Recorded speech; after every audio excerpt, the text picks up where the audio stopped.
જૂનાગઢ ભાજપનો એક એવો ચહેરો જે સતત ચર્ચા અને વિવાદોનું કેન્દ્રમાં હોય છે અને એ છે જવાહર ચાવડા। આમ તો તે ભારતીય જનતા પાર્ટીમાં વર્ષોથી કામ કરી રહ્યા છે, પરંતુ આમ આદમી પાર્ટીના વિસાવદરના ધારાસભ્ય ગોપાલ ઇટાલિયા જ્યારે જીતે છે ત્યારે જવાહર ચાવડાના નામના નારા લાગે છે। ત્યારથી જ ક્યાંક રાજકીય ગરમાવો આવ્યો હતો, પરંતુ હવે ભારતીય જનતા પાર્ટીના જ એક નેતાએ જવાહર ચાવડાને આડકતરી રીતે જે કહેવાય છે કે આક્ષેપો તેમના પર લગાડ્યા છે અને ઘણી બધી વખત આપણે જોયું છે કે આ બંને નેતાઓ છે તેમના વચ્ચે ક્યાંક ને ક્યાંક બોલાચાલીના દ્રશ્યો સામે આવતા હોય છે, આક્ષેપ પ્રત્યે આક્ષેપના દ્રશ્યો સામે આવતા હોય છે ને એ અત્યારે જૂનાગઢનો એક ચહેરો છે જે સાવર ડેરીના ચેરમેન છે દિનેશ કટારિયા, તેમણે જાહેરમાંથી એક નિવેદન આપ્યું છે અને ફરી એક વખત ક્યાંક જવાહર ચાવડા છે તેનો ચર્ચાનો વિષય બન્યા છે। નમસ્કાર, BS9 TV ન્યૂઝમાં આપની સાથે હું ભગવતી વિશાવડિયા। જૂનાગઢના રાજકારણમાં અત્યારે ફરી એક વખત કહેવાય છે વિવાદનું બળગું ફૂંકાયું છે। ભાજપમાં આંતરિક જૂથવાદ છે એનો ફટાકડો ફૂટ્યો હોય તેવા દ્રશ્યો અવારનવાર સામે આવે છે। સાવર ડેરીના ચેરમેન દિનેશ કટારિયાએ એક જાહેરમાં નિવેદનમાં પોતાનો આક્રોશ ઠાલવતા ભાજપના જ કદાવર નેતાને પૂર્વ મંત્રી જવાહર ચાવડા પર આડકતરી રીતે આકરા પ્રહારો કર્યા છે। દિનેશ કટારિયાએ નામ લીધા વગર સનસનીખેજ આક્ષેપ કરતા જણાવ્યું કે કેટલાક લોકો પોતાના ઈગો સંતોષવા અને રાજકીય સ્વાર્થ સાધવા માટે પક્ષના વફાદાર કાર્યકરો અને આગેવાનોને ડિસ્ટર્બ કરી રહ્યા છે। તેમણે વધુમાં ઉમેર્યું કે જેમને ખંભે બેસાડીને ધારાસભ્ય બનાવ્યા એ જ હવે કાર્યકરોને પરેશાન કરી રહ્યા છે।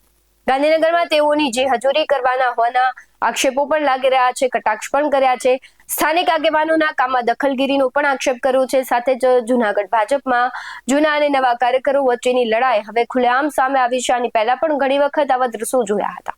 શું કહી રહ્યા છે દિનેશ કટારિયા તેના પર નજર કરીએ।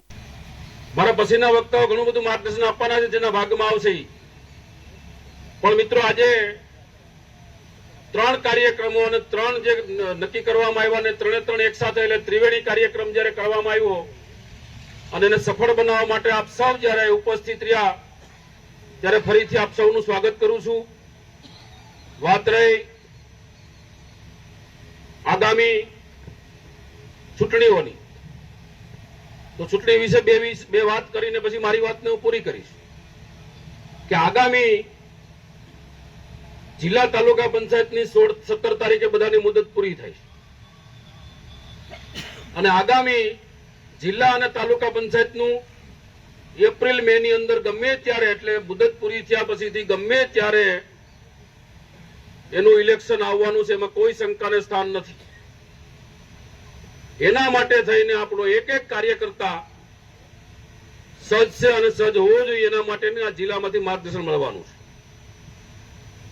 સાથે સાથે મારે વિશેષ અભિનંદન એ પણ આપવાના છે કે શરૂઆતની અંદર 1-2 મહિના ની અંદર જે ખોટી અફવાઓ આવી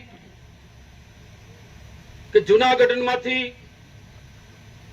અનેક કાર્યકર્તાઓ આમ આદમી પાર્ટીમાં અનેક કાર્યકર્તા આમ તેમ જવાના છે, આમ ભળવાના છે, તેમ કરવાના છે, ત્યારે મિત્રો મારે અહીંયા બેઠેલા તમામ આગેવાનો અને સામેના બેઠેલા કાર્યકર્તાઓને મારે લાખ અભિનંદન આપવા છે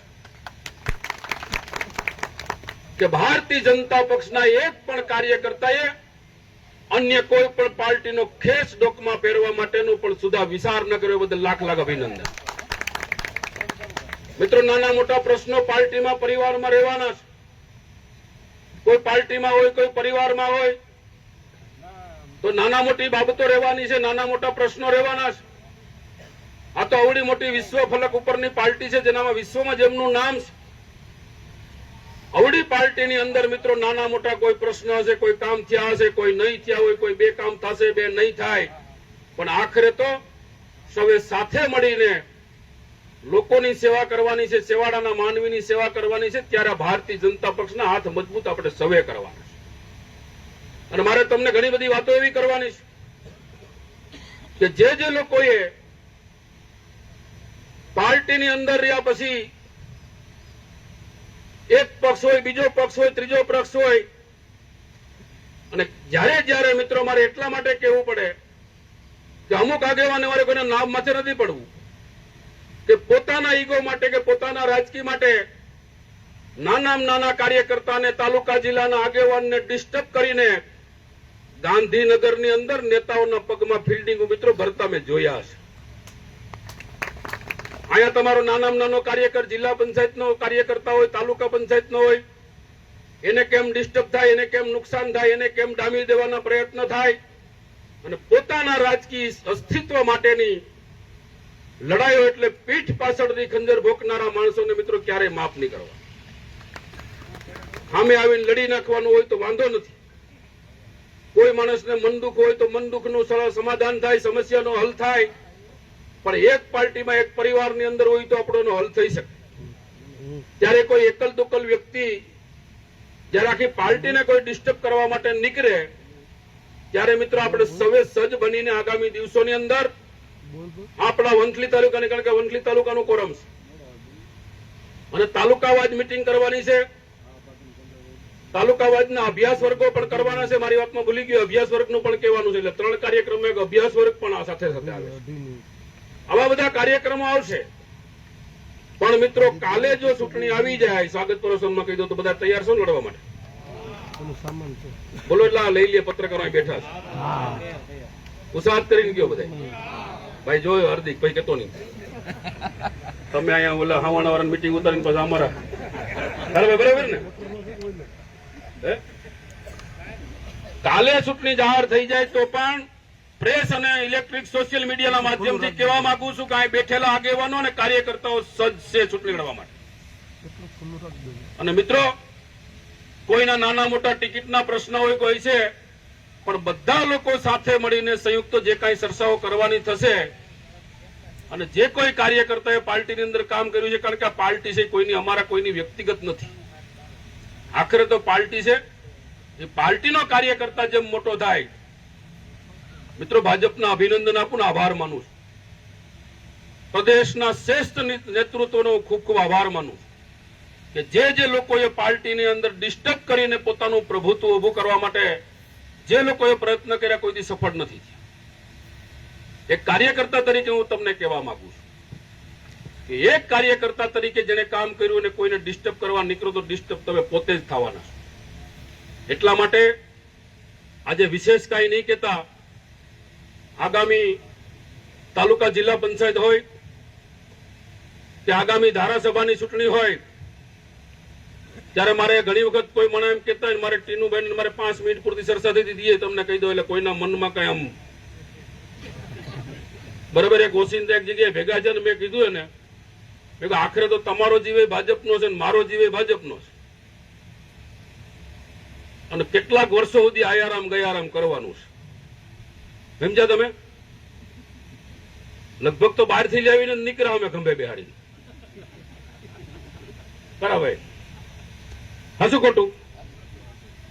જેટલા લોકો ક્યાંયથી આવે એના માટે હજ થઈને જવાનું, લડી લેવાનું, ધારાસભ્ય બનાવી દેવાના અને ધારાસભ્ય બને પછી પાછી એની કાગળ સાંભળવાની. એટલા માટે મિત્રો આજ વિશેષ કઈ કેવું નથી, પણ તમારામાંનો કોઈ તાલુકા પંચાયતનો સભ્ય બને, આમાંનો કોઈ આપણાનો જિલ્લા પંચાયતનો સભ્ય બને અને આગામી દિવસોની અંદર વિધાનસભાની હોય કે લોકસભાની ચૂંટણી હોય ત્યારે આપણો અવાજ, આપણો અધિકાર તાલુકા અને જિલ્લા પંચાયતની અંદર બુલંદ બને, એના માટેના આ ત્રિવેણી કાર્યક્રમો હવે સતત કાર્યક્રમો આવતા રહેવાના છે. એટલા માટે આ ભારતીય જનતા પક્ષ એવો છે કે હું નહીં પણ તું, જ્યારે કોઈ વ્યક્તિ તરીકે કોઈ પાર્ટીને દબાવવા નીકળે અને પાર્ટી માટે એવું કરે ત્યારે પાર્ટીએ મિત્રો એવું કીધું છે કે અમારો કાર્યકર્તા પહેલા, આગેવાન પછી. ઘણા લોકો ગાંધીનગરમાં આમંત્રણ દેવા જાય, ગાંધીનગરની અંદર મિનિસ્ટરોના ઘરે જાય, સંગઠનના પ્રમુખને સંગઠનથી માંડી નાખી ટીમને મળે કે અમારે અહીંયા આવો, પણ પેલો અભિપ્રાય જિલ્લા સંગઠનનો, તાલુકા સંગઠનનો લેવાતો હોય છે. એવી જો કોઈ પાર્ટી હોય તો ભારતીય જનતા પક્ષ એક જ છે. અમે પણ કોઈ કાર્યકર્તાને અહીંયા જતા હોય તો પેલા પૂછીએ કે ભાઈ ક્યાં જેવું છે કે નહીં. એમ જિલ્લાની અંદર પણ કઈ કાર્યક્રમ હોય તો જિલ્લાને અને પ્રદેશને પૂછે છે કે આને પાર્ટીને ખંજર ભોંકવામાં કઈ ખામી રાખી કે નહીં. અહીંથી કાર્યકર્તા સંગઠન કે રાખી નથી અને તક નથી છોડી તો રહેવા દો નહીં. સમજી ગયા ને તમે?